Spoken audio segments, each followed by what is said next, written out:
무사칼라는 2007년 말 수년간의 분쟁으로 인해 형성된 마을이었습니다. 그곳의 거리에는 반복된 전투의 흔적, 파손된 건물, 폭발로 인한 크레이터, 그리고 아프간 군인들이 지키는 검문소들이 있었습니다. 그곳에 살던 사람들은 탈레반 방운과 통제권을 확립하려는 연합군 사이에 끼어 매일 불확실함에 직면했습니다.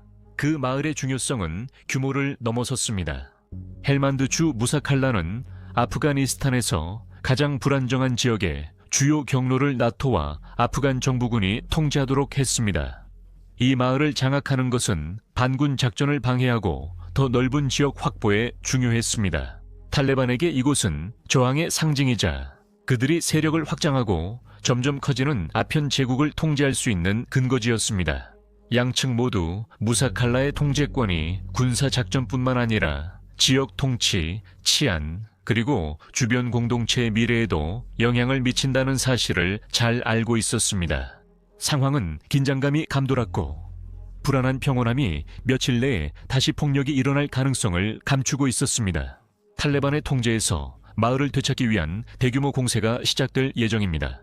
이번 전투는 아프간 군과 연합군 모두의 역량을 시험하게 될 것이며 남부 아프가니스탄 전쟁에 더 넓은 도전 과제들을 부각시킬 것입니다. 무사칼라는 아프간 지도상 또 다른 장소가 아니라 중심 요충지였습니다. 복잡한 정치와 변화하는 동맹, 경쟁 세력들이 얽힌 지역에서 영향력 투쟁이 이 분쟁을 정의합니다. 워즈 오브 더 월드에 오신 것을 환영합니다.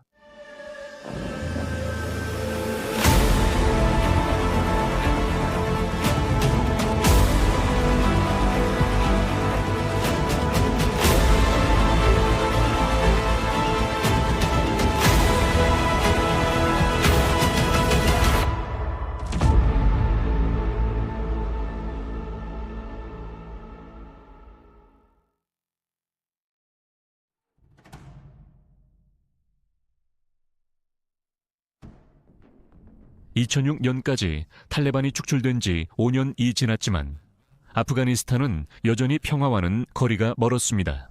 나토가 이끄는 국제안보지원군 International Security Assistance Force의 임무는 결정적인 단계에 접어들었습니다. 2006년 7 월 ISAF는 헬만드, 칸다하르, 우르즈간 등 남부 여러 주로 작전을 확대했습니다. 목표는 정부의 통제력을 확장하고 인프라를 재건하는 것이었지만 동맹군은 지속적인 작전을 수행하기에는 병력이 부족했습니다. International Security Assistance Force 병력은 약 1만 명에서 2만 명 이상으로 2배로 늘었지만 여전히 헬만드의 먼지로 가득한 마을들에서 병력이 부족하다고 느꼈습니다. 이러한 틀 안에서 영국은 2006년 여름에 약 3,300명의 병력으로 구성된 제16 공중강습여단을 중심으로 한 헬만드 임무부대를 파병했습니다. 초기 계획은 재건과 통치에 중점을 두었다고 국방장관 존 리드가 한때 언급했습니다. 우리는 3년 안에 한 발의 총성도 없이 떠나게 된다면 정말 기쁠 것입니다. 왜냐하면 우리의 임무는 재건을 보호하는 것이기 때문입니다. 하지만 현실은 곧 달라졌습니다. 탈레반의 저항은 점점 더 거세졌고 새롭게 등장한 플래툰 하우스 전략은 상긴 나우사드 그리고 결정적으로 무사 칼라와 같은 지역 중심지에 작고 취약한 전초기지를 구축하게 했습니다. 헬만드 강을 따라 위치한 무사 칼라는 단순히 그 위치 때문에 중요한 것이 아니라 이 지역에서 가장 수익성 높은 산업의 생명줄이었습니다. 아편 2008년까지 헬만드주는 아프가니스탄 전체 아편의 절반 이상을 생산했으며 추정치에 따르면 전국 생산량보다 66% 증가한 수치를 보였습니다. UN 마약 범죄 사무소에 따르면 이 지역의 중심 도시는 국가 주요 아편 수집, 가공, 유통 거점 중 하나로 중요한 역할을 했습니다. 2007년 말 영국군과 International Security Assistance Force, 국제안보지원군이 무사칼라를 탈환했을 때 그들은 운영 중인 마약 제조소와 노골적인 마약 시장을 발견했습니다. 이러한 마약 활동은 단순히 고립된 것이 아니었습니다. 탈레반의 재정 모델에 깊이 융합되어 있었습니다. 헬만드 전역에서 탈레반 지휘관들은 오랫동안 이어져온 아편 금지령을 깨고 아편 재배와 밀매의 세금을 부과했습니다. 사실상 마약 자금으로 반란을 지원한 셈이죠. 탈레반은 보호를 제공했습니다. 2005년에서 2008년 사이 무사칼라에서 양귀비 재배가 660% 이상 급증한 것으로 알려졌습니다. 이는 수익성 있는 기회와 중앙정부 통제력 약화를 모두 반영한 결과입니다. 무사칼라의 중요성은 마약 그 이상이었습니다. 하지만 바그란 계곡과 상긴 계곡이 만나는 교차로에 위치한 이 도시는 중요한 무역과 이동 경로를 통제하고 있었습니다. 이곳의 시장은 주변 마을 사람들을 끌어들였고 군청 소재지 자체에는 몇천 명만이 거주했지만 그 영향력은 수만 명에 달했습니다. 나토에게 이곳을 통제한다는 것은 광범위한 농촌 지역에 영향력을 행사하는 것과 같았으며 이는 군사작전과 분쟁 양측의 정치적 정당성 모두에 매우 중요했습니다.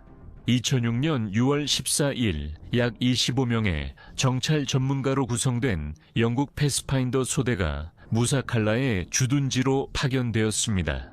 거의 즉시 그들은 지속적인 공격을 받았고 적의 사격 아래에서 헬리콥터 보급에 의존한 채 고립되었습니다.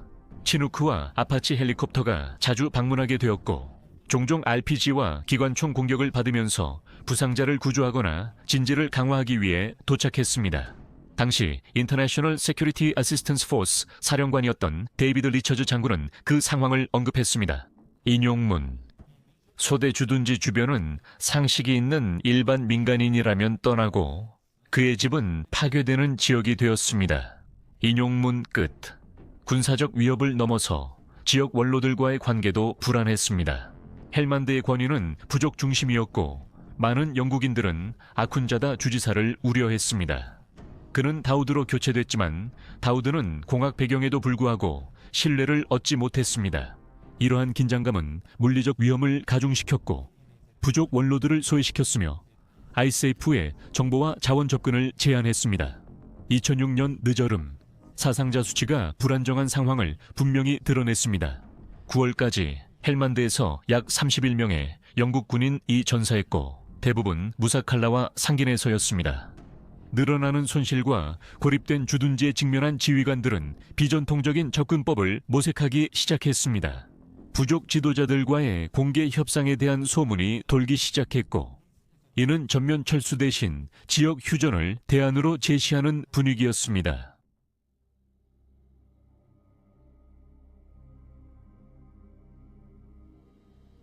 2006년 9월 무사칼라에서 압박과 사상자가 증가하자 영국군과 헬만드 주지사 모하메드 다우드가 지역적 해결책을 마련했습니다.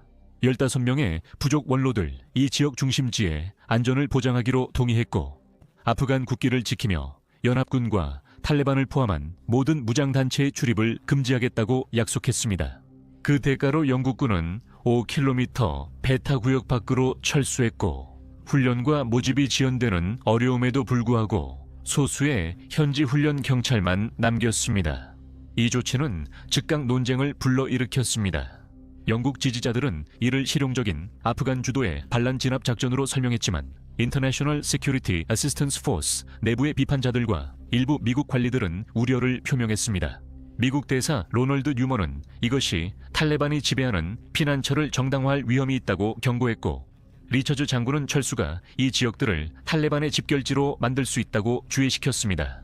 이 합의는 카르자이 대통령의 조건부 승인을 받았지만 완전한 중앙정부의 권한은 없었고 주로 지방 차원의 이니셔티브로 진행되었습니다.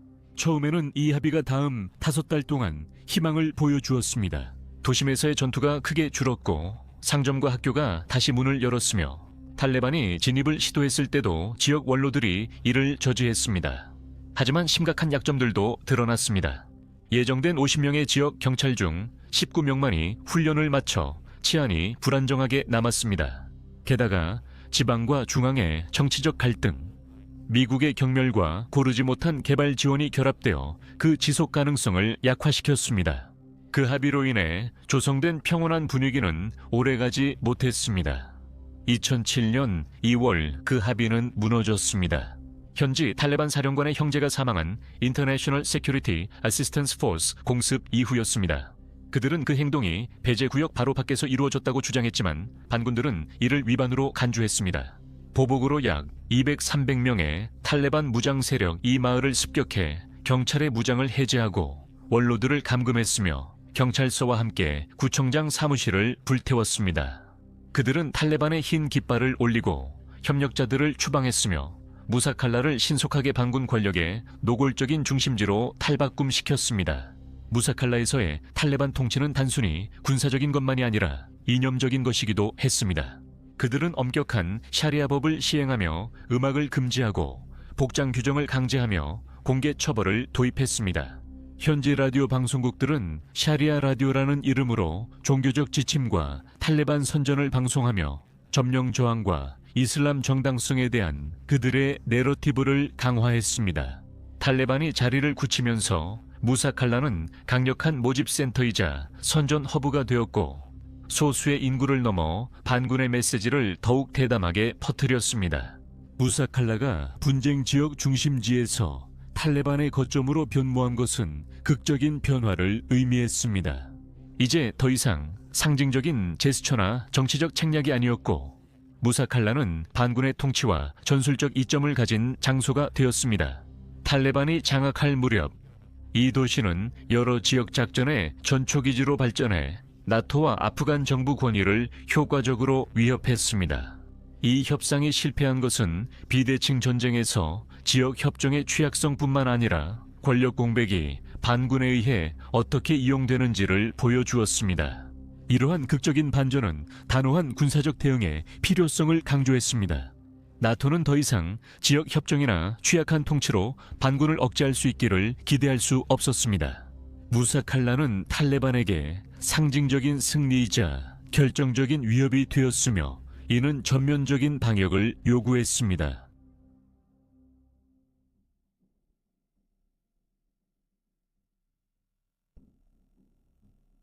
2007년 11월 말 거의 1년 동안 탈레반이 점령한 거점이었던 무사칼라는 ISAF에게 정치적 망신이자 전략적 필수 요충지가 되었습니다. 바로 이 중대한 시점에 스네이크바이트 작전, 파슈토어로는 마르카라다드라고도 불리는 작전이 미국의 댄 K 맥닐 장군을 비롯한 연합군 고위 지휘관들에 의해 승인되었습니다. 영국이 주도하는 제52 보병여단의 지휘 아래 계획된 이 작전은 중대한 전환점을 의미했습니다.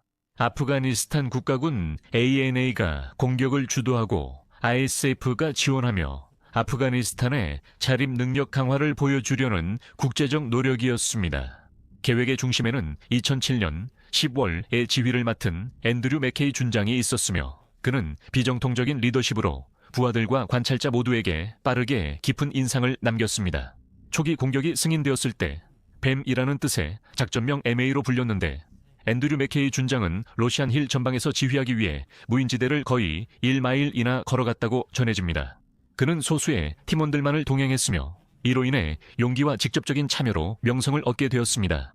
아프가니스탄 국가군 사령관 모하이딘 고리 장군이 지상징역을 이끌도록 지정되었으며 미 특수부대와 고문단 그리고 영국의 지원이 뒤따랐습니다. 이는 연합군이 진정한 아프간 주도의 공세에 전념하고 있음을 보여줍니다. 전반적인 전략적 의도는 명확했습니다.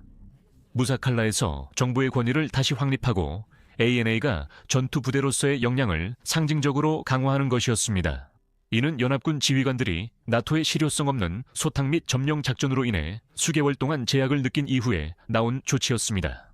이것은 종종 잔디 깎기에 비유되었고 그 결과 탈레반 전투원들은 그저 때를 기다리게 만들었습니다. 무사칼라가 다시 등장하기 전에는 이곳이 반란 진압 원칙을 보다 집중적으로 보여주는 사례였습니다. 즉, 명확한 구역을 설정하고 지역 주민들에게 신뢰를 심어주며 가시적인 정부의 존재를 만드는 것이었습니다. 계획 수립은 군사적, 정치적으로 엄격히 감시됐습니다. 영국 국방부, 의회, 그리고 총리실이 맥케이와 함께 면밀히 지켜보고 있었습니다. 심지어 그는 다우닝가에서 직접 공격을 연기하라는 지시를 받았는데 이는 중요한 방문 일정과 겹쳤기 때문이었습니다. 하지만 그는 그 지시를 거부했습니다. 군사 기자들을 현장에 파견하고 민간인들에게 정보 전단을 배포하는 것도 전략의 핵심이 되었습니다. 작전의 이야기가 아프간 지도부의 주도와 민간인 복지에 대한 관심을 강조하도록 하는 것이었습니다.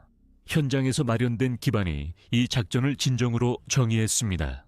11월 초부터 여단 정찰대, 스코츠 가드, 40 코만도 로열 마린을 포함한 연합군 부대가 광범위한 정찰 순찰을 실시하며 탈레반의 방어선과 보급로를 파악했습니다.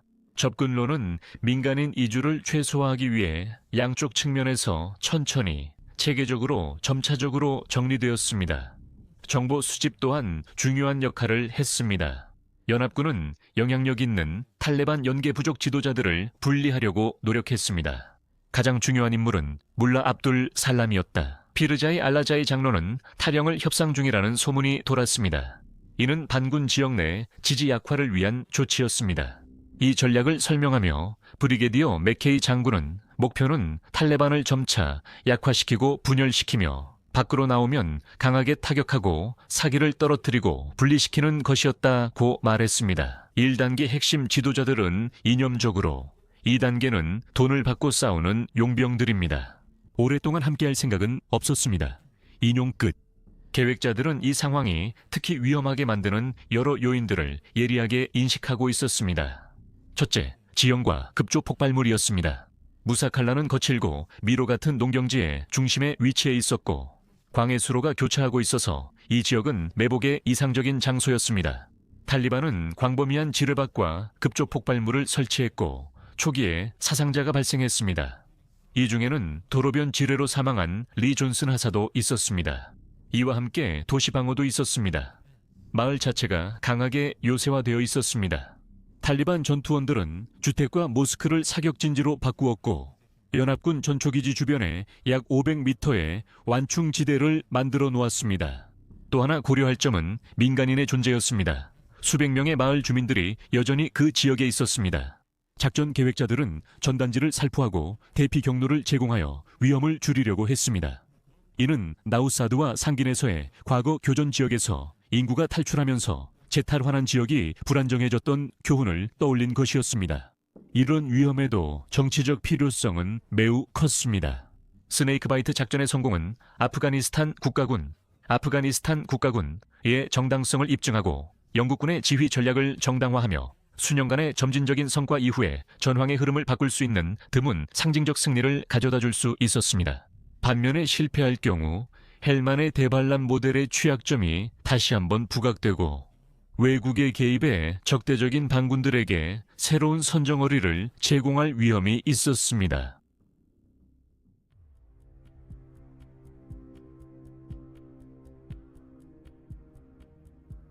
(2007년 12월 7일) 오후 4시경 스네이크바이트 작전은 강력한 공중 및 지상 공격과 함께 시작되었습니다. 82 공수사단 소속 미 육군 보병들이 치누크와 블랙호크를 포함한 19대의 헬리콥터에서 무사칼라 북쪽에 공수 투입되었습니다. 아파치 공격 헬기의 지원을 받으며 그들은 전략적 요충지인 로시안 언덕을 점령하는 것을 목표로 했습니다. 어둠이 내리자 미군 낙하산병들은 탈레반 참호선을 돌파하고 방어 진지를 공고히 하며 본격적인 공격에 대비했습니다. 동시에 영국군의 지원을 받은 아프가니스탄 국가군 부대가 남쪽, 서쪽, 동쪽에서 진격했습니다. 굴 아카르 나이비 준장은 이후 공중과 지상에서 이루어진 핀사작전이 무사칼라를 포위했다고 설명했으며 이는 탈레반이 쉽게 도망가지 못하도록 설계된 것이었다고 밝혔습니다. 가디언에 따르면 약 4,500명의 나토와 아프가니스탄 군 병력, 이 약 2,000명의 탈레반 방어군과 맞섰다고 합니다. 미국의 공습으로 탈레반 지휘관을 포함한 12명의 반군이 제거된 것으로 전해졌으며 탈레반 대변인 카리 유수프 아마디는 이후 민간인 피해를 피하기 위해 철수했다고 확인하며 그들의 후퇴가 이어졌다고 밝혔습니다. 대규모 폭격이라고 인용했습니다.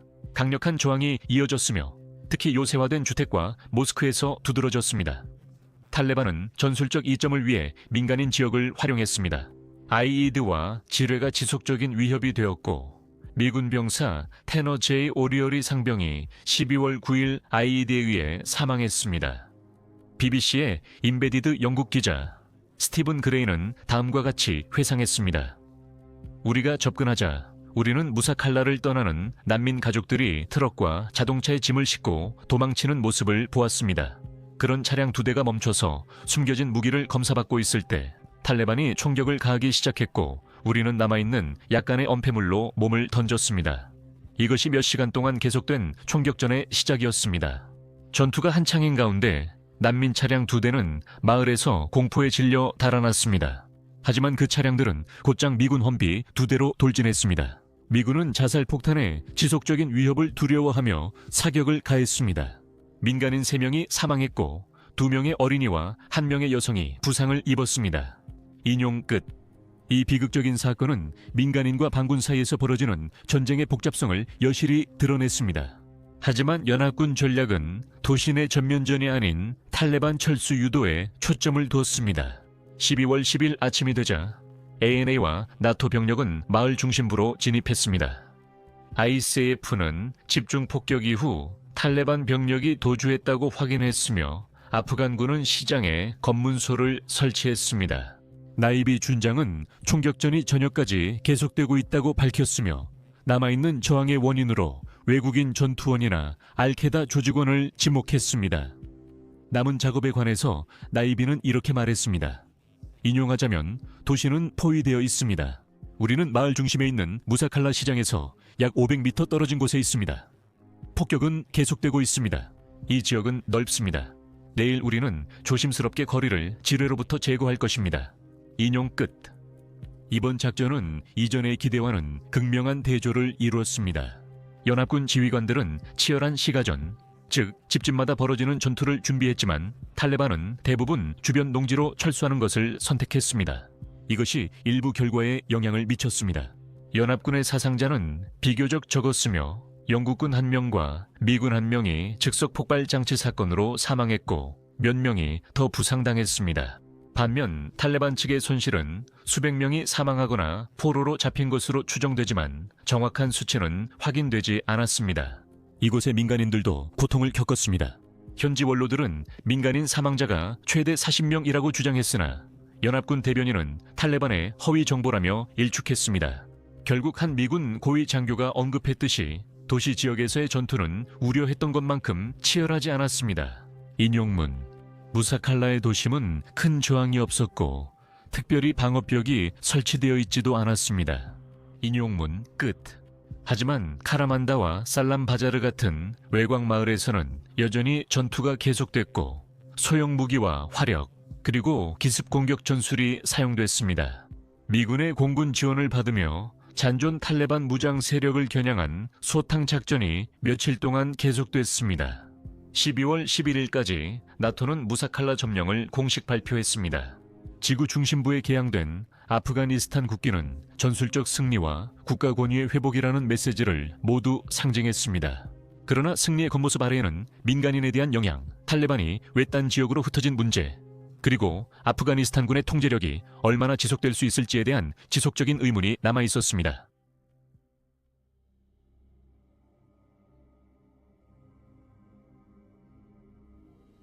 2007년 12월 무사칼라에서 탈레반이 축출된 후 아프가니스탄 정부군은 신속하게 가시적인 존재감을 재확립하기 위해 움직였고 이제 아프가니스탄 국기가 지구 중심부의 시청 위에 다시 개양되었습니다.